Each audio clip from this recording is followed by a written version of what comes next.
보편적으로 일반적인 사람들은 좋은 일이 있으면 감사합니다 라고 이야기합니다. 그리고 내 뜻대로 이 일이 이루어지면 그제서야 우리는 감사합니다 라고 이야기를 합니다. 그러나 우리는 여기서 신앙의 창의력, 신앙의 역발상을 생각해 봐야 합니다.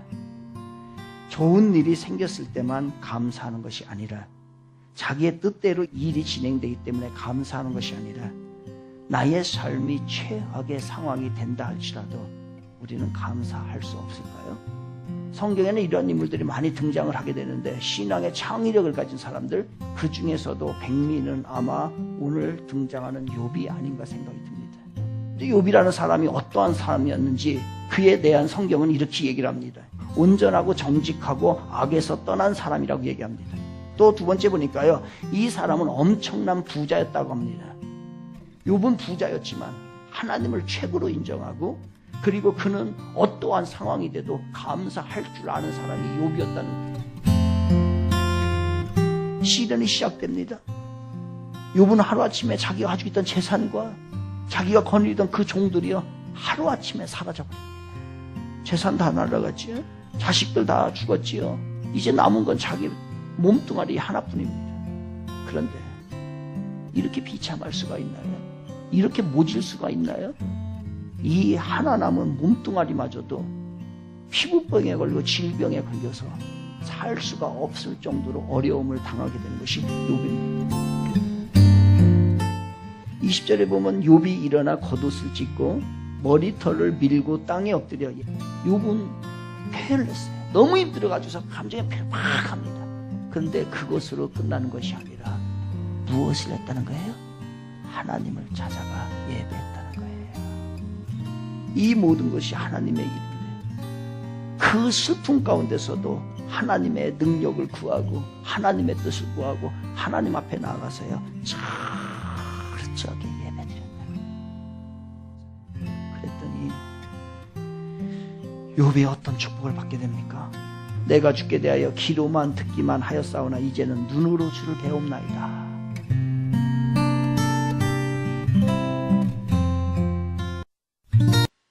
스치는 바람에도 감사하자는 마음으로 하나님의 말씀을 나누는데 오늘은요 하나님께 드린 감사의 찬양 제사라고 하는 제목을 가지고 하나님의 말씀을 함께 나누려고 합니다. 우리 함께 해볼까요? 하나님께 드린 감사의 찬양 제사. 지난주에 이제 그 학교에서 강의를 하려고 하는데 이제 점심 이제 1시 30분부터 한 강의가 또 하나가 있거든요. 근데 한 학생이 빵을 하나 들고 왔어요. 빵을 하나 들고 와가지고서 먹는 거예요. 보니까 이 학생이 식사를 안 한 겁니다. 그래서 식사를 안 했냐라고 물어봤더니 식사를 안 했다는 거예요. 그래서 식사를 안 하고 그 빵을 먹는 거예요. 그래서 좀 안타까운 마음이 들었어요. 좀 식사를 할 시간이 없었나? 여러 가지 여건이 안 좋았나? 라는 생각을 들고서 아무튼 그러고서 이제 수업이 끝났는데 그 친구가 이제 경호학과 다니는데 김정인이라는 학생인데 그 학생하고 항상 둘이 같이 앉는 자매가 있습니다. 그 자매 이제 표승연이라고 하는 자매인데 그 자매랑 둘이 사귀는 거예요. 21살이에요. 21살인데 둘이 사귀는데 끝나고 난 다음에 이제 그 둘이가 이렇게 걸어가는 거예요. 그 수업이 끝나고 난 다음에.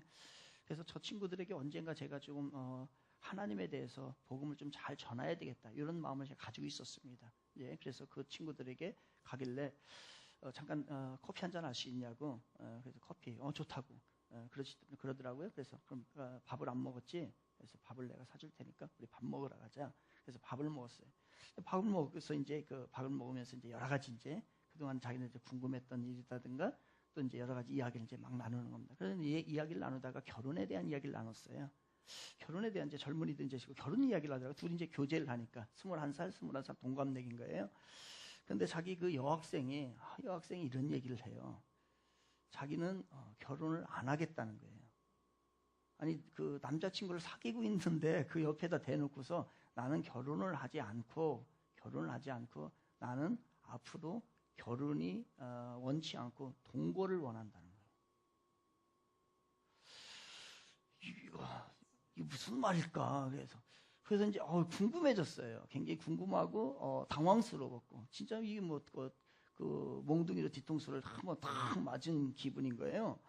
그래서 그럼 왜 결혼을 하지 않으려고 하느냐라고 물어봤더니 그 자매가 하는 말이 뭐냐면은 결혼을 하게 되면 자기가 해야 될 일이 너무 많다는 거예요.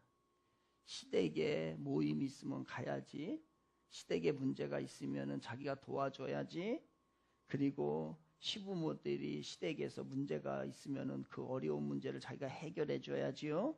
그 다음에 시댁에서 자기네들에 대해서 사는 거에 대해서 간섭을 할 테니까 그 간섭도 싫고요. 그리고 아기를 낳게 되면은 아기가 자기들에게 부담이 돼가지고 아기 낳고 싶지도 않고요. 그런 얘기를 쭉 하는 거예요. 야, 그 순간 이게 현실이구나. 현실이구나. 그런 생각이 들었어요. 한편으로 생각을 하면서 많은 생각이 이제 머릿속에 많이 복잡해졌어요. 제가 이게 멀리 있진 않아요. 사실은 이 사상이 우리 교회에 있구나. 한국교회 성도들이 의무와 책임을 하지는 않고 자기만을 즐기려고 하는, 하나님을 이용하는 그러한 신앙을 하지 않나, 이런 생각이 번뜩 들었고요.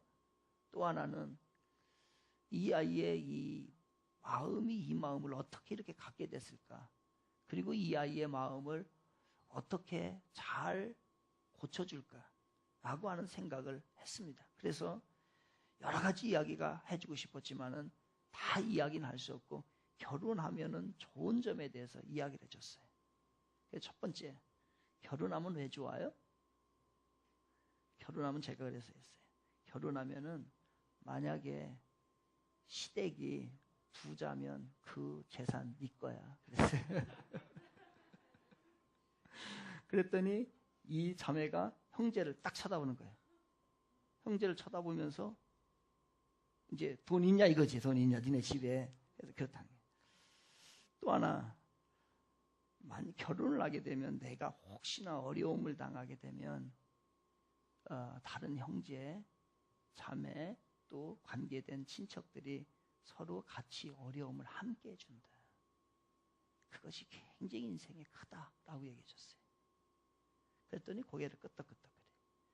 그리고 아기를 안 낳겠다고 했는데 자식을 낳으면 힘든 일이 물론 있지만 힘든 일보다도 자식으로 인하여서 오는 기쁨이 얼마나 큰지 너 아느냐.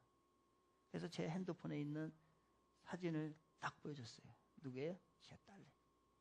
나는 이 사진을 볼 때마다 너무너무 행복하고 이 아이가 내 자식이라는 것에 대해서 너무너무나 감사한다.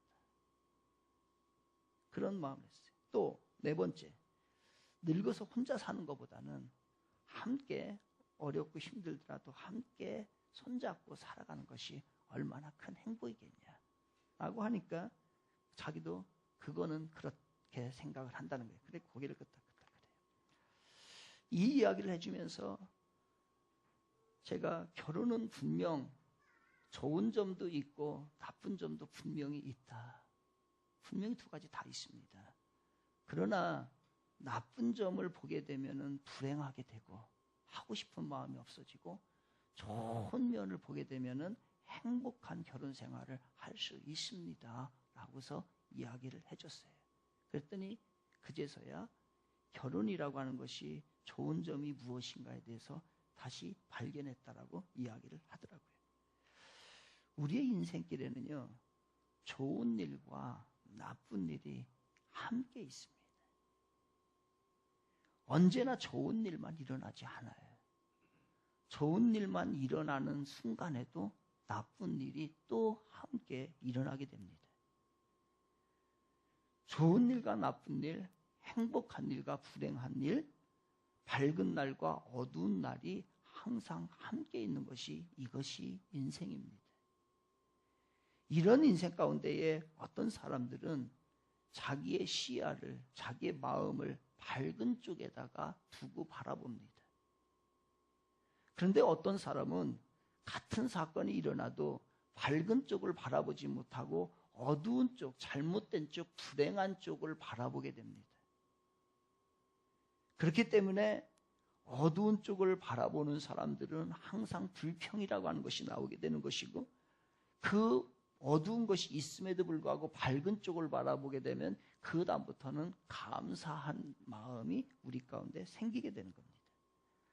밝은 일만 있기 때문에 우리가 웃는 게 아닙니다. 어두운 일만 있기 때문에 우리가 우울한 게 아닙니다. 밝은 것과 어두운 것은 항상 공존을 하게 되는데, 내 마음을 어디에 두느냐에 따라서 그 사람이 우울한 삶을 살 수도 있고 감사한 마음으로 살 수도 있는 것입니다. 그러므로 우리는 어떠한 상황이든지, 인생의 어떠한 상황이든지 어느 쪽을 바라보느냐는 굉장히 중요하고, 여러분의 시야가 어두운 쪽보다는 밝은 쪽으로 향하시기를 바랍니다. 그러면 우리들의 마음 가운데, 우리들의 삶 가운데 불평보다는요, 감사가 우리들에게 더 나타나는 겁니다. 밝은 쪽을 바라보면 감사한 인생이 되고, 그렇지 않고 어두운 쪽을 바라보게 되면 우리의 얼굴들이 자꾸 구겨져요. 힘들어져요. 그리고 이 땅이 지쳐버립니다. 그래서 우리는 정상적인 삶을 살 수가 없게 되는 겁니다. 남에게 존중을 받고 남에게 인정을 받고 이 땅에서 위대한 일을 행하였다고 하는 그러한 사람들은 어떤 사람들입니까? 모든 환경이 다 좋고 그리고 문제가 없기 때문에 그 사람들이 존경을 받고 위대한 인물이 되고 큰 일을 행하고 세상으로 말하는 성공이라고 한 것을 하는 게 아니라는 거예요. 그러한 사람들은 모든 환경이 때로는 어둡고 힘든 환경이 있다 할지라도, 우리를 막는다 할지라도 그 수많은 문제를 물리치고 뛰어넘고 그 장애를 극복하고 문제를 뚫고 전진해 나갔기 때문에 그 사람은 남다른 사람이다 라고 이야기를 하는 겁니다. 감사할 때 인생이 새롭게 열립니다. 감사할 때 인생은요, 절대로 후퇴하지 않습니다. 전진하게 됩니다. 감사할 때 하나님은 더 큰 축복을 우리들에게 허락해 주십니다. 불평하는 인생에는요, 성경에 어디에도 불평하는 인생 가운데, 불평 가운데에 하나님의 축복이 준 일이 한 번도 없습니다. 그 상황에도 쌀 한 토를 주더라도 감사합니다. 메추라기 하나를 주더라도 감사합니다. 풀 한 포기를 주더라도 감사합니다 하는 그 인생에게 하나님은요, 고기를 주고 더 큰 것으로 내려주시더라는 거예요. 어렵기 때문에 얼굴을 찌푸리는 게 아니라 얼굴을 찌푸리기 때문에 어려운 것입니다. 오늘 본문이 시편 50편인데요. 이 50편의 저자는 이렇게 얘기합니다. 14절에 보니까 감사로 하나님께 제사를 드리며 이렇게 얘기합니다. 그러니까 감사로 뭐를 드리라는 거예요? 지금으로 말하면 감사의 예배를 드리라는 거예요. 우리들의 삶 가운데 감사라는 거예요. 하나님 앞에 감사함으로 나아가라는 거예요. 모든 삶에 있어서 감사를 고백하라는 거예요. 그게 바로 뭐냐면 20편이라는 감사로 하나님께 제사를 드리며 이렇게 나가는 거예요. 인생은 어려움 투성입니다. 이 어려움 앞에서 어떤 사람들은 정체를 합니다. 어떤 사람은 이 어려움 때문에 후퇴를 해버려요. 어떤 사람은 이 어려움 때문에요, 포기를 해버립니다. 그렇다면 정체되어 있는 우리들의 지금의 삶, 그리고 계속해서 밀려가는, 후진하고 있는 우리들의 이 삶 가운데 어떻게 전진의 엔진을 넣어야 되느냐 이거예요. 계속해서 밀려서 추락하는 인생으로 살 수는 없게 되는 겁니다. 그렇다면 우리는 전진의 엔진을 넣어서 앞으로 나아가야 되는데, 그것은 오늘 시편 기자는 이렇게 얘기합니다. 그것은 감사다. 우리들이 정체되어 있고 우리들이 후퇴하는 이 삶 가운데, 우리가 어둠 가운데 있을 때에 그것을 극복할 수 있는 일은, 전진해 나갈 수 있는 일은요, 감사인 것입니다. 그래서 감사는, 혹시 여러분의 삶이 좀 묶여 있습니까? 그 묶인 것을 풀 수 있는 열쇠는 감사인 것입니다. 오늘부터 감사하시기를 바랍니다. 억지라도 감사하셔야 돼요. 감사는 우리들에게 있는 낡은 능력이 새로운 능력으로 바뀌는 그러한 역할을 해주는 것이 바로 감사입니다. 그리고 감사는 꽁꽁 닫혀있는 그 문이 활짝 열릴 수 있는 그 키가 바로 무엇이냐면 바로 감사입니다. 또 더 중요한 게 있어요. 그것은 뭐냐면 감사는요, 복음의 문이라는 거예요. 세상 사람들은요, 우리의 얼굴을 쳐다봅니다. 크리스찬들을 얼굴을 쳐다봐요. 그래서 세상 사람들이 저 크리스찬은 저 어려운 가운데 있는데 저 어려운 가운데서도 어떻게 찌푸리지 않고 어떻게 저게 우울하지 않고 어떻게 그것을 극복해 나가나 어떻게 감사한 마음으로 그것을 극복해 나가나 이것을 세상 사람들은요 본다는 거예요. 바로 이게 우리들이 그래서 감사가 최상의 복음의 도구가 되는 겁니다. 우리가 막 나가서 복음을 증거하고 뭐 예수님에 대해서 이렇게 못한다고 한다면요 여러분이 삶 가운데 그냥 감사를 고백하시길 바랍니다. 어떤 어려운 상황이 있어도 감사하세요. 그러면 그 우리들의 얼굴과 우리들의 삶을 보고서요 저 사람은 저렇게 어려운데도 감사해. 뭐 어디서 나오는 거야 도대체. 나는 조금만 힘들면 불평을 하는데 저 사람 저 능력 어디서 나오는 거야. 저 사람 왜 그러는 거야. 우리가 뭐가 다른 거야 라고서 그들이 의심을 하게 돼요. 그들이 뭐 그 의심을 품게 되는 거예요. 그러면 거기에서는요 복음의 능력이 나오는 거예요. 예수쟁이들은 그렇게 어려워도 감사하는구나. 그러니까 그거 이겨나가는구나. 근데 나는 조금만 어려우면 죽을 쓰는구나 라고 하는 그 다른 모습을 이야기를 하게 되는 겁니다. 우리 크리스찬들이 도저히 감사할 수 없는 상황에서 감사의 모습을 보면요 세상 사람들이 감동합니다. 여러분이 가지고 있는 거 가지고 감동하지 않아요. 여러분이 높은 자리에 있기 때문에 세상 사람들이 그거 부러워가지고 감동하지 절대로 않습니다. 우리 가운데 있는 감사의 고백이 세상을 변화시킬 줄 믿습니다. 어쩔 수 없는 상황에 있다 할지라도 감사하는 거예요. 우리의 삶에 불평의 악취가 나면 하나님의 이름이 땅에 떨어집니다. 우리 가운데에 감사의 향기를 풍기게 되면 하나님의 이름이 높아지게 되는 겁니다. 그래서 우리는 이 복음의 도구로 감사를 사용하셔야 합니다. 우리들의 삶 가운데 감사가 일어날 때 하나님의 역사는 우리 가운데 일어나는 것이고 하나님의 이름은 이 땅 가운데 높여질 줄로 믿습니다. 감사합니다. 어느 순간부터 너무 어려웠죠. 그래서 감사가 사라진 거. 우리들의 삶 가운데 감사가 사라진 거 다 그래요. 그러나 오늘부터는 이 감사를 회복하시기 바랍니다. 이게 삶의 새로운 능력이 되는 거예요. 그래서 우리는 이 감사가 자꾸 배워야 돼요. 감사 못하는 이유는요. 배우지 못했기 때문에 그래요. 보지 못했어요. 부모가 감사하는 걸 보지를 못해요. 그러니까 자녀들이 감사하지를 못해요. 어디를 가도 사람들이 감사하지를 않아요. 그러니까 자연적으로 그것을 그릇 습득해버린 거예요. 그러니까 우리 부모님들이 조그마한 일도 감사하잖아요. 그럼 아이들도 감사합니다. 근데 아이들 와가지고서 교회 와서도 보면요. 막 뭐 조그마한 거 막 큰 거를 줘도 감사하지 않고요. 인사하지 못하는 애들 많아요. 여러분의 입술에서 그만큼 감사가 없었다는 거예요. 그렇다고 한다면 그 자녀들은요. 나중에 메마른 10년 가운데 살아갈 수밖에 없습니다. 여러분이 자녀들 앞에서 감사하고 자꾸 우리가 감사 못하는 여러분의 우리의 모습을 지금부터 이제 감사를 배우셔야 됩니다. 그래서 우리가 오늘 본문을 통해서 감사하는 법을 배우는데 이 감사하는 법은요. 우리가 명심할 게 있습니다. 명심할 것은 뭐냐면 감사는 절대로 환경에서 오는 게 아니라는 거예요. 우리 같이 해봅니다. 감사는 환경에서 오는 게 아니다. 시작. 아니에요. 환경이라는 단어를 찾아봤어요. 뭘 보고 사람들은 환경이라고 할까? 환경이라는 사전적 의미가 이렇게 나와 있습니다. 인간이나 동식물 따위의 생존이나 생활에 영향을 미치는 자연적 조건이나 상태예요. 이게 환경이라는 거예요. 즉 환경은 조건과 상황에 따라서 변한다는 거예요. 그러니 환경은 변합니다. 그런데 내가 환경에 감사하게 되면은 나의 처지에 감사하게 되면은 이것을 항상 변하기 때문에 그 감사를 지속적으로 할 수 없고 그것에 대해서 심도 있는 감사를 우리가 해 나갈 수 없게 되는 겁니다.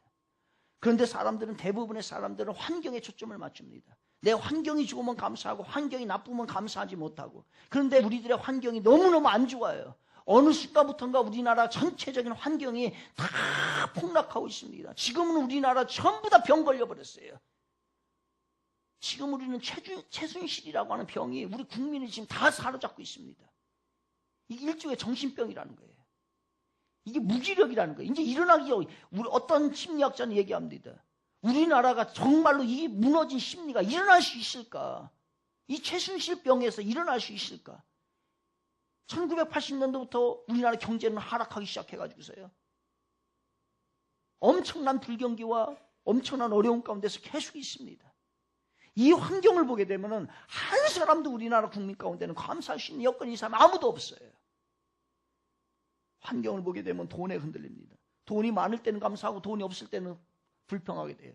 그런데 우리들의 여유 가운데 돈이 여유로운 적이 한 번도 내가 돈 걱정 안 하고 산 적이 한 번이나 있었냐고요. 우리는 죽는 날까지, 이 세상의 모든 사람들은 죽는 날까지 돈 걱정합니다.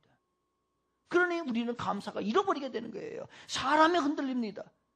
주위 사람들의 마음과 주위 사람 표정에 의해서 우리의 감사가 흔들려 버려요. 그러니 우리는 감사하지 못하고, 날씨가 따라서 감사가 흔들려 버려요. 환경이 흔들려 버려요. 말에 따라서, 주위 사람들의 말에 따라서 정치에 흔들립니다. 그러니 우리는 어느 순간부터 감사가 다 잃어버리게 되는 거예요. 환경에 의한다면. 그래서 그렇게 하지 말라는 거예요. 감사라는 그런 것에 오는 게 아니라는 거예요. 돈에 의해서 좌우되는 게 아니라는 거예요. 사람에 의해서 좌우돼서는 안 된다는 거예요. 환경에 의해서 좌우돼서는 안 된다는 거예요. 사람의 말에 의해서 좌우된다 안 되는 거예요. 정치에 의해서 좌우되지 않아요. 온전한 정치인은 이 세상에 나올 수가 없어요. 다 불완전한 정치인입니다. 진정한 감사는 어디에서 찾아야 돼요? 이 시편 기자는 그렇게 이야기하잖아요. 그래서 7절을 봐야 돼요. 7절을 내 백성아 들으라. 내가 말하리라. 이스라엘아 내가 내게 증언하리라. 나는 하나님 곧 내 하나님이로다. 이렇게 얘기하는 하나님이, 이 말씀 하나님 직접 하신 얘기예요. 이스라엘 백성들에게 나 하나님이야. 나 하나님. 이 얘기는 뭐예요? 바로 하나님이 어떤 분인 줄 알고 그 하나님에게 초점을 맞추면 너희들이 그렇게 환경에 의해서 좌우되는, 마음이 흔들리고 감사가 왔다 갔다 사라지는 그런 것이 아니라 하나님, 나 하나님만 바라보게 되면, 초점에 두게 되면 너희들이 어떤 상황에도 흔들리지 않는다는 거예요. 하나님은 그렇게 변덕스럽지 않습니다. 하나님은 그렇게 옹졸하지 않습니다. 하나님 한번 붙들어 보시길 바랍니다. 그런데 이 시편 기자는 이 얘기를 하면서 무슨 얘기를 하는 거냐면요, 사실은 이들의 안타까운 가운데 이야기하는 거예요. 뭐냐, 너희들이 그래 나 하나님인데 너희들이 나 하나님 알아, 알고 있어. 그런데 나는 하나님이라고 얘기를 하는 거예요. 무슨 얘기냐면 그들이 이 하나님을 가슴 깊이 삶 가운데 가사 가운데 넣었어야 되는데 그들이 넣지 않고 하나님인 걸 아는데 머리에만 뱅뱅뱅뱅뱅 도는 거예요. 이걸 안다라고 하는 거예요. 이걸 하나님을 섬긴다라고 하는 거예요. 그래서 이 시편은 이게 너무너무 이게 두려운 거예요. 진짜 하나님을 모시고 우리가 흔들리지 않는 신앙을 가질 수 있는 것은요, 그 하나님 내 가슴 깊이 있을 때 우리는 흔들리지 않습니다. 여러분의 하나님을 가슴에 모시길 바랍니다. 가슴 가득 안에 딱 들어가 있으면 우리 흔들리지 않는데, 가슴이 여기에서 들었다 놨다 이 자그마한 머리로 왔다 갔다 하니까 안 되는 거예요. 그 초점을, 주님을 향한 마음을 가슴에다가 딱 내 중심에 딱 잡아버리게 되면은 흔들리지도 않고, 세상이 다 요동한다 할지라도 내 안에 살아계신 그 하나님으로 인하여서 내가 중심을 잡을 수 있는데, 이 중심이 없으니까 자그마한 머리로 믿고 있으니까 우리는 흔들리는 거예요. 우리는 지난주에 화요일날 성경 공부를 하면서 이걸 배웠어요. 어떤 분이 이렇게 얘기합니다. 두뇌는 의심의 상자요, 마음은 믿음의 상자다. 두뇌는 의심의 상자라는 거예요. 기본적으로 사람은 본능적으로 하나님이 머릿속에 들어가면 계속해서 우리는 어떠한 일을 벌어지냐면요, 바로 의심의 상자이기 때문에 의심을 하게 된다는 거예요. 그런데 그 가슴에, 그 하나님을 가슴 속에, 마음 속에 딱 중심에 넣어버리게 되면, 묻어버리게 되면요, 그 다음부터는 이게 믿음의 씨가 발생을 한다는 거예요. 믿음의 열매가 발생을 한다는 거예요. 그러니 하나님을 모르고 하나님 머릿속으로 알고 하나님을 떠난 인생들은 결코 진정한 감사를 할 수가 없습니다. 왜냐하면 자기 욕구대로 살기 때문에. 자기 욕구대로 사는, 욕구가 충족되는 날은 하루도 없습니다. 그래서 우리는 하나님으로 인하여 감사해야 될 줄 믿습니다. 절대로 환경에 의해서 감사하는 거 아니에요. 그거는 애들이 하는 애들. 아이들은 사탕 주면 좋아해요.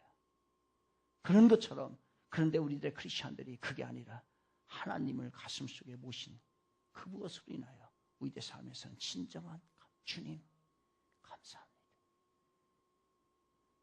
돈이 없어도 환경이 때는 힘들어도 내 몸이 지쳐 있어도 내 뜻대로 되지 않아도 그 안에 내 안에 살아계신 하나님을 인해서 진심 어린 주님 감사합니다 나오게 되는 거예요. 이 하나님을 내 안에 모시면요 들끓죠. 가슴이 가만히 있지를 못해 이게 그죠? 우리 주님이 내 안에 들어오게 되면 이제 그 다음부터는 내가 가만히 있지를 못합니다. 뭐 어떻게 해야 되는 거예요? 주님을 내 가슴에 중심에 딱 모시잖아요. 그러면 공통적으로 일어나는 현상들이 있어요. 그건 뭐냐면요. 가슴이 뛰고 그리고 가슴이 가만히 있지 못해요. 무언가를 해야 될 것 같다는 마음이 듭니다. 여러분이 예수를 진정 만났잖아요. 만나면요. 내가 그분을 위해서 무엇인가를 해야 되겠다는 생각이 들어요. 하나님의 은혜와 사랑을 깨달은 사람은요. 내가 하나님을 위해서 무엇인가를 해야 되다 받겠다 아니에요. 여러분 선물 하나 받으면은 나쁜 사람은 그렇지. 그냥. 근데 진짜 선물을 제대로 받아본 사람, 저 사람한테 또 내가 뭘 보답해야지 이 생각이 들어요. 여러분이 주님의 사랑과 주님의 은혜와 주님의 십자가의 사건과 구원을 제대로 경험한 사람은 이제부터는요. 그래 내가 이 엄청난 것을 받았는데 내가 주를 위해서 무엇을 보답할까 이런 생각이 들어요. 이걸 뭐라고 하냐면은 보답 헌신이라고 하는 거예요. 그 다음부터 뭔가 하고 싶어요. 이건 공통적으로 일어나는 현상이에요. 근데 우리들이 보답하면 어떤 생각이 듭니까?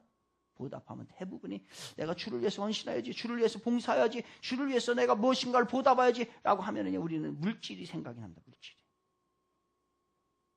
그래서 하나님 앞에 뭘 드리고 싶고 뭘 하고 싶고 그래요. 우리 그래야 해요. 정말 그래야 합니다. 그것은 바로 뭐냐면 이웃을 돌아볼 수 있는 마음인 거예요. 그리고 내가 주를 위해서 무엇을 막 하고 싶은 마음이 생기는 거예요. 그렇게 해야 합니다. 그래서 우리 교회도 하는 거예요. 이것도 교육이고 이것도 하나의 감사의 배움인 거예요. 그래서 다음 주 추수감사주일 날에 우리가 매년 행사 이제 쌀 20kg짜리도 아니에요. 10kg짜리로. 10kg짜리 갔다가 이번에는 우리 백운미 성도님이 있는 그 학생들, 아이들이 밥 먹는 것이 문제랍니다. 여러분 그런 세상이 지금 있다는 거 저쪽에 어디에 무슨 동에 거기요? 대흥동 쪽에. 대흥동. 여러분의 자녀는 지금 오늘 피자 먹을까? 치킨 먹을까?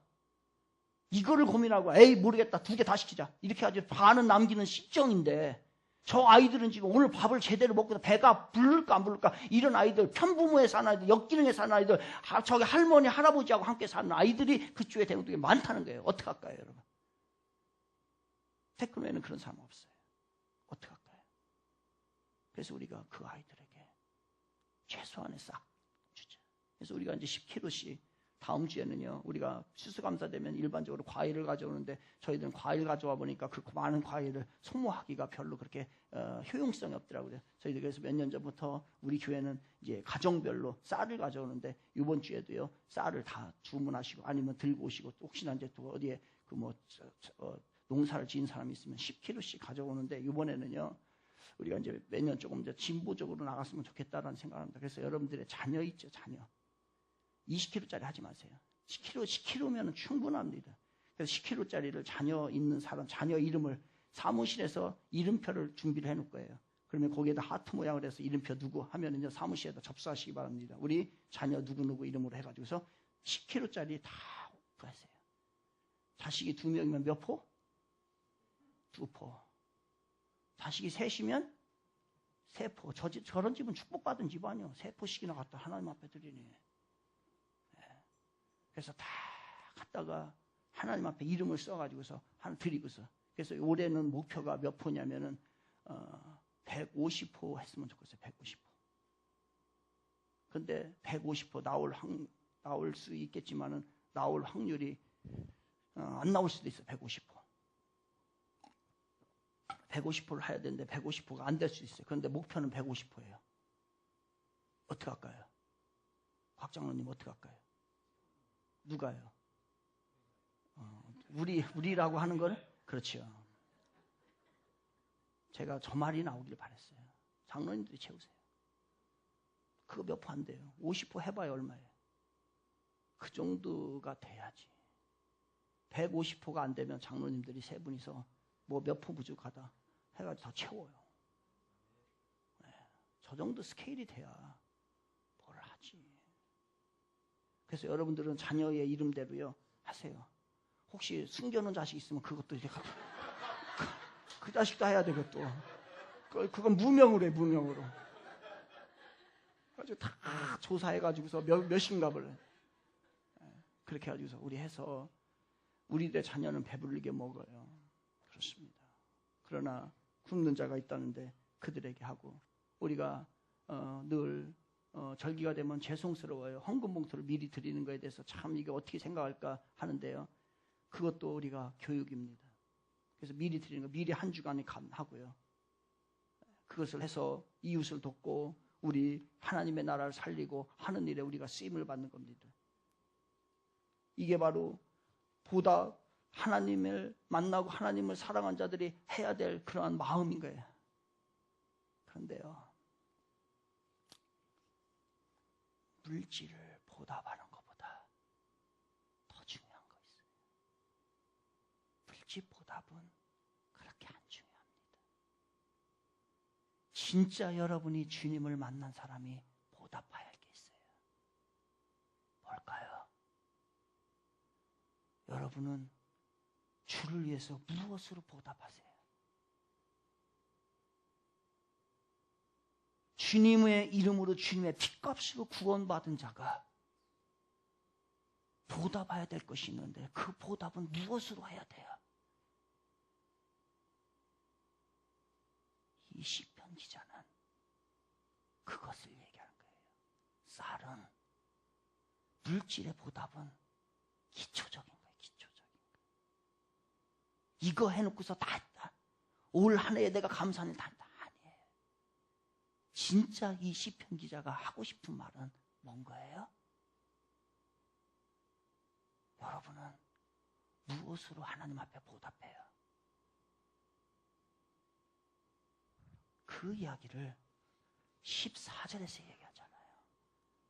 14절 감사로 하나님께 제사를 드리며 지존하신 이에게 내 무엇을요? 서원을 갚으라. 서원을 갚으라는 거예요. 서원한다라는 것은 내가 하나님 앞에 서원한다는 것은 무엇을 의미를 하는 거냐면요. 감사의 제사를 드리는데 무엇으로 앞에 서원으로 갚는데 서원한다는 것은 내가 하나님 앞에 바르게 살겠습니다. 이것을 서원하는 거예요. 그러니까 구약에서 나신이라는 것은 서원한 사람들을 이야기하는 겁니다. 그 서원한 사람들은 나는 독주를 먹지 않고 머리를 함부로 깎지 않고 그리고 나는 함부로 시체 어디 가서 시체에다 손을 대지 않고 다른 사람과 구별된 삶을 살겠습니다. 이게 바로 서원하는 거예요. 그러니까 우리가 서원으로 갚는다고 하는 것은 뭐냐면 우리들의 삶 가운데 우리들의 바른 삶의 모습을 하나님께 드리는 것, 이게 가장 보답하는 길이에요. 자녀가 부모에게 보답하는 길 뭐예요? 뭡니까? 고기 사오고 술 사오고 좋아하는 거 사오고 명품 사오고 이거 아니잖아요. 니들이 바르게만 이 땅에 살아준다면 부모가 뭐 바랄 게 있겠어요? 이거하고 똑같은 거예요. 바로 우리 크리스천들이 주님 앞에 보답하는 길은요, 여러분이 뭐 봉사하고 여러분이 뭔신하고 이건 아주 기초적인 거예요. 이거는 그냥 여러분 마음에 움직이는 대로 하세요. 다음 주에 뭐 안 와도 돼, 안 가져와도 돼요. 그러나 진짜 해야 될 건 여러분이 바른 삶으로 주 앞에 나아가는 거고 세상을 살아가는 것입니다.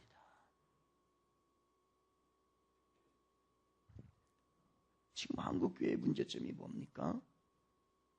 구원받은 것이 한 방울의 눈물의 흘림도 없이 예수 그리스도의 그 핏자국에 그 한 방울의 피도 없이 그 흔적도 없이 교회에 몇 번 나오고 그냥 목사님이 하라고 하는 영접 기도문만 하면은 구원받은 것으로 우리는 너무너무 착각을 합니다. 지금 한국교회는요, 온통 은혜의 병에 다 걸렸습니다. 축복의 병에 다 걸려버렸어요. 그냥 세상이 너무너무 힘들고 지치다 보니까 온통 다 모든 것을 다 덮어주시고 모든 죄를 다 그냥 없는 것처럼 해결해 주시는 그러한 은혜로만 이 세상을 지금 다 덮어버렸다는 거예요. 하나님의 은혜는 물론 큽니다. 한국교회 성도들의 모든 기도를 보며 하나님, 내가 오늘 어떻게 바로 살아야 될까요? 주님의 구원을 체험한 사람으로서 내가 어떻게 바로 살아야 돼? 내가 이것이 안 지켜집니다. 내가 이것을 해야 되는데 안 됩니다라고 하는 그러한 고민이 있는 것이 아니라 오늘 하나님 무엇 주세요, 무엇 주세요, 이것 주세요, 저것 주세요 라고 하는 축복만, 물질의 축복만 구하는 그러한 타락한 크리스천으로서 흘러가고 있다는 거예요. 크리스천들이 물질적 축복과 은혜와 이것만 너무 구하다 보니까 크리스천으로서의 삶에 책임이 없어졌습니다. 서원을 하겠다고는, 바른 삶을 살겠다고 하는 그러한 모습들이 어디에 다 없어졌어요. 훌륭한 교인이 누굽니까? 훌륭한 교인이? 훌륭한 교인은 주일 성수하고 11조 잘하면은요, 이게 훌륭한 교인이라고 생각을 하고 있습니다. 정말 그럴까요? 여러분 주일날 하루 나오고 여러분이 하는 그 11조를 하나님 앞에 드리면 그것이 정말 훌륭한 교회일까요? 언제부터 우리의 첫째는 거기에 있어요. 그러면 그 정도만 하면 훌륭한 교인인 것입니다. 아니에요. 기본이에요. 기본사. 바른 삶에 대한 책임이 필요합니다. 지금 한국 교회에서 크리스찬들과 비그리스도인, 난 크리스찬 구별이 있습니까? 어떻게 우리는 저 사람이 예수를 믿는 사람이다, 이 사람이 예수를 안 믿는 사람이다, 어떻게 구별합니까? 구별하는 기준이 있지요? 있어요. 뭐예요? 술, 담배. 술, 담배 안 하면은 좋은 크리스찬이고, 술, 담배 하면은 저 사람은 아직 모르는 크리스찬이고, 이렇게 생각하는 이 기준에 의해서 지금 다 판단합니다. 정말 그런가요? 정말로 여러분은 술, 담배 끊었다는 것만으로도 나는 훌륭한 크리스찬이야 라고 하면서 오늘 살고 있지는 않은가요? 여러분, 나는 아직까지 술, 담배를 끊지 못했기 때문에 나는 부족한 크리스찬이야, 나는 정말로 저주받은 인간이야 라고 해서 그렇게 생각을 하고 있습니까? 이게 어느 순간부터요, 우리나라에서 어느 순간부터요, 술, 담배가 좋은 크리스찬과 안 좋은 크리스찬, 또 난 크리스찬과 크리스찬의 이 기준이 되어버렸어요. 아니에요. 이거 아니에요. 크리스찬은 그런 것으로 구분하는 게 아닙니다. 진정한 삶 가운데, 바른 삶 가운데, 주님을 위하여서 오늘도 죄와 투쟁하는 사람 가운데 주님의 역사가 임하는 줄 믿습니다. 또 크리스찬들에게 놀라운, 우리 한국 크리스찬들에게는 놀라운 능력이 생겼어요. 그건 성령의 능력 아니에요. 제가 보니까 비판의 능력이에요. 한국 크리스찬들이요, 세상 사람들은 한국 크리스찬들을 뭐라고 얘기하냐면 말만 잘한다. 말 너무 잘해요. 그 얘기는 뭐냐면요, 비평을 너무너무 잘해요. 비평하는 능력만 늘었어요. 삶 가운데 정말로 드러나고 삶 가운데 보여주는 그러한 삶이 아니라 말만 살아있는 우리 크리스찬들이 너무너무 많아요. 어제 매일경제신문 제가 보면서 매일경제신문에 스크랩을 한 건데, 거기에서 제가 책은 보지 못했습니다. 책은 보지 못했는데 책이 이제 신간이 나와가지고서 이제 서점에도 없더라고요. 그래서 이 책을 이제 하는데, 지금 이 책의 제목이 뭐냐면 지금 한국의 종교라고 하는 책을 소개하는 거예요. 그런데 여기에서 이 책을 쓰면서 한국의 전체적인 종교를 이렇게 점검을 하고 그 다음에 잘못된 거에 대해서 지적을 합니다. 이렇게 썼어요. 종교가 세상을 걱정하는 것이 아니라 세상이 종교를 걱정하는 시대. 이게 아마 표지에 처음에 타이틀로 돼 있나 봐요. 제목 밑에. 책의 출간 이유를 너무나 적절하게 설명해주는 출판사의 카피다. 종교는 인류에서 참 많은 것을 가져다 줬다. 때로는 이성을, 때로는 감성을 통해 인간의 역사에 큰 영향을 미쳤다. 인간에게 선과 악의 실천 철학을 심어주었으며, 때로는 교육자의 역할을 했고, 때로는 학교나 병원 같은 인프라스트럭처를 만들어 주었고, 때로는 복지를 베풀기도 했다. 물론 종교가 인류 사회에 해악을 끼친 적도 많다. 그러면서 나중에 뭐라고 하냐면요, 한국 종교의 환골탈태를 외친다. 그들의 제안은 이렇다. 불교는 깨달음의 종교라는 오만과 편견을 버리고 시민 보살로 나아가야 하며, 개신교는 한 곳이 아프면 다른 것도 아프다는 사회적 연결성을 중시하는 바울의 정신을 되살려야 한다. 그리고 가톨릭은 권위를 벗어버리고 낮은 사람을 바라보는 자유와 해방을 향해 나아가야 한다. 이게 이들의 제안이에요. 다른 종교는 우리가 관여할 바가 아닙니다. 그러나 우리는 기독교에 대한 평가를 우리는 예의주시해야 합니다. 바로 우리가 오늘 종교가, 특별히 우리 기독교가, 우리 크리스찬들이 회복해야 될 게 있습니다. 그것은 바로 주의 말씀을 따르는 거룩한 삶인 것입니다. 예수님께서는 하나님 사랑과 이웃 사랑을 가르쳐 주셨는데 우리는 여전히 크리스찬에게는 미움이 커져갑니다. 주님께서는 진실을 가르쳐 주셨는데 거짓과 위선이 너무 가득합니다. 말씀을 가르치시고 실천하도록 하셨는데 우리는 말씀에 대한 평가만 하고 있습니다. 주님은 긍휼과 용서를 몸소 보여주셨는데 우리는 정죄와 심판으로 가득 차 있습니다. 우리는 예수님께서 말씀하신 것을 다 무시하며 삽니다. 그래서 우리는 이것을 회복해야 합니다. 우리는 다른 사람을 탓하지 말고 나를 바로 세워야 합니다. 우리 세상을 탓하지 말고 나를 먼저 성결하게 해야 합니다. 우리 자신부터 성결과 진실한 삶을 우리가 회복해야 합니다. 다른 교회 이야기하지 맙시다.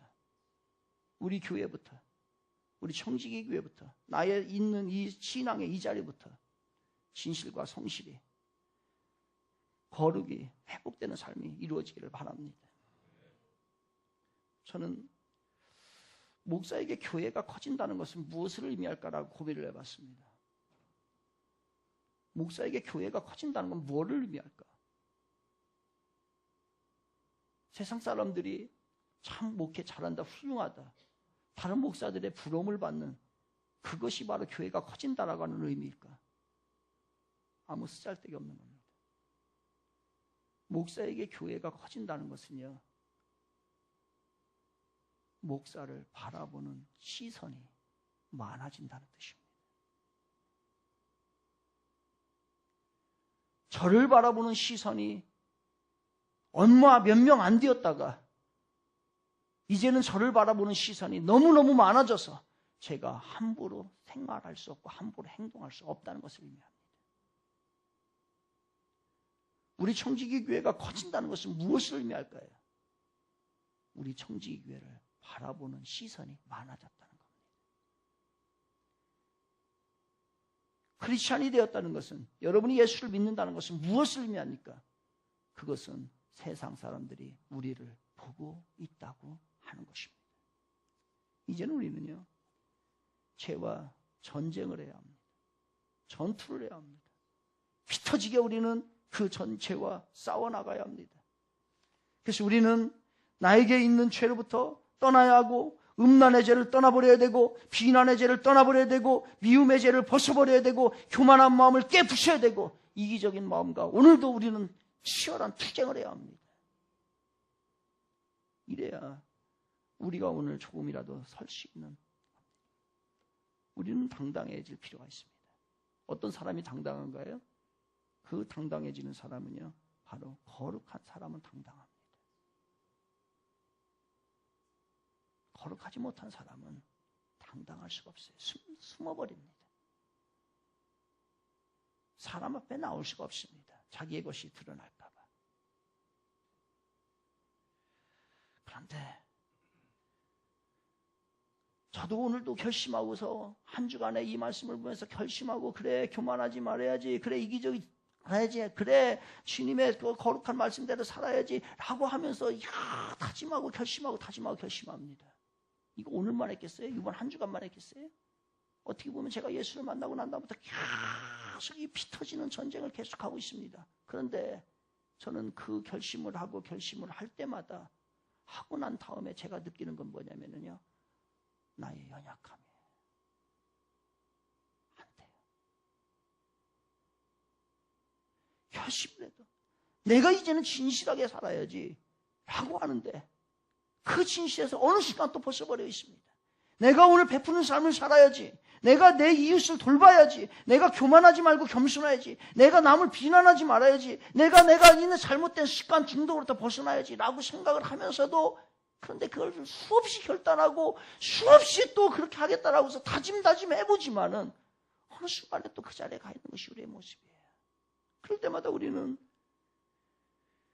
죄의 유혹이 얼마나 크고 죄성이 얼마나 강하고 그 가운데 서 있는 그 앞에 결단하는 나의 모습이 얼마나 연약한지를 나는 깨닫게 됩니다. 그래서 저는 오늘의 이 말씀이 저를 위로하고 그리고 우리 모두에게 힘을 줄 줄 믿는데 그 말씀은 15절인 것입니다. 15절 봅니다. 15절 우리 같이 한번 볼까요? 15절 시작. 환난 날에 나를 부르라. 내가 너를 건지리니 내가 나를 영화롭게 하리로다. 안 된다는 거예요. 나의 결단과 나의 의지로는 안 된다는 거예요. 그래서 그 결단을 해봐도 안 되니까 그러한 어려움, 연약함, 나약함 가운데 있을 때에 누구를 부르라는 거예요? 하나님을 부르라는 거예요. 하나님을. 안 돼요. 내 의지와 나의 성품으로는, 나의 작심으로는, 나의 결단으로는 안 돼요. 누가 도와줘야 된다고요? 하나님이 도와주시면 됩니다. 그래서 환난 날에 여러분이 그렇게 해가지고서 공허함이 오고 또 무기력함이 오고 연약한 것에 또 좌절될 때마다 우리가 불러야 할 이름은 바로 하나님이 것입니다. 주님, 내가 이렇게 연약합니다. 오늘도 주님이 나를 붙잡아 주시지 않으면 나는 오늘 또 넘어집니다. 오늘 또 교만합니다.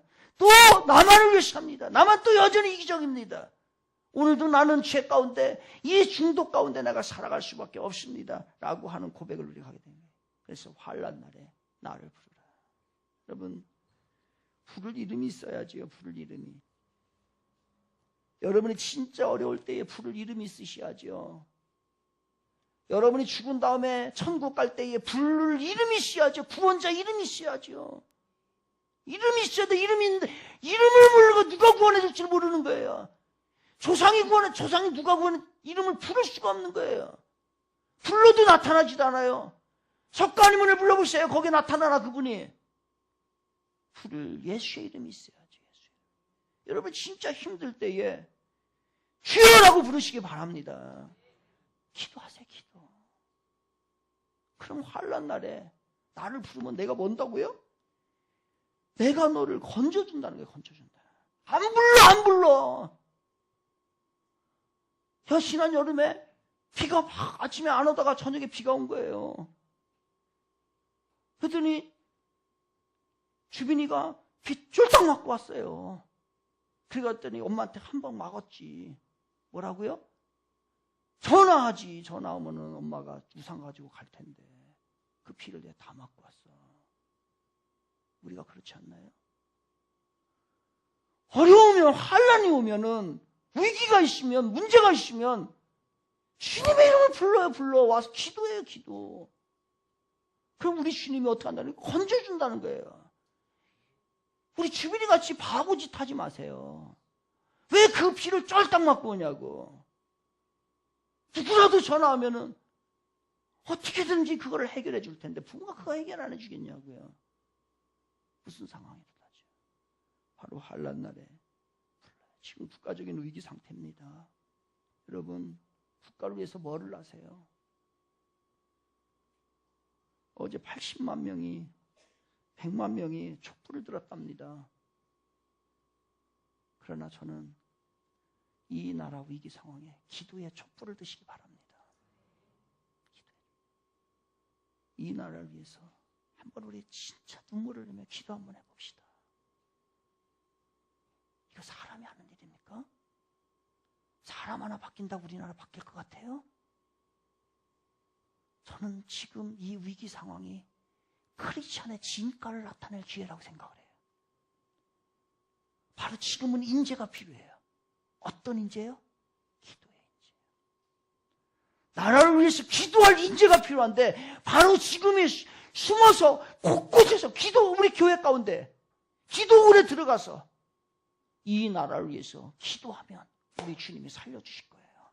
저는 이거 100% 믿어요. 그래서 지금이 저는 기회입니다. 무슨 기회예요? 우리 크리스찬의 교회의 진가를, 크리스찬의 진가를 발휘할 수 있는 좋은 기회가 지금이에요. 그러나 우리 크리스천들이 기도하지 않고 방관하고 관심이 없으면 국가도 무너지는 세상이 되었습니다. 여러분, 가정에 위기 없으십니까? 혹시 여러분의 일터에 위기 없으세요? 위기가 조금이라 그냥 방관하고 계십니까? 그 위기가 많이 기울어지면 어떡하죠?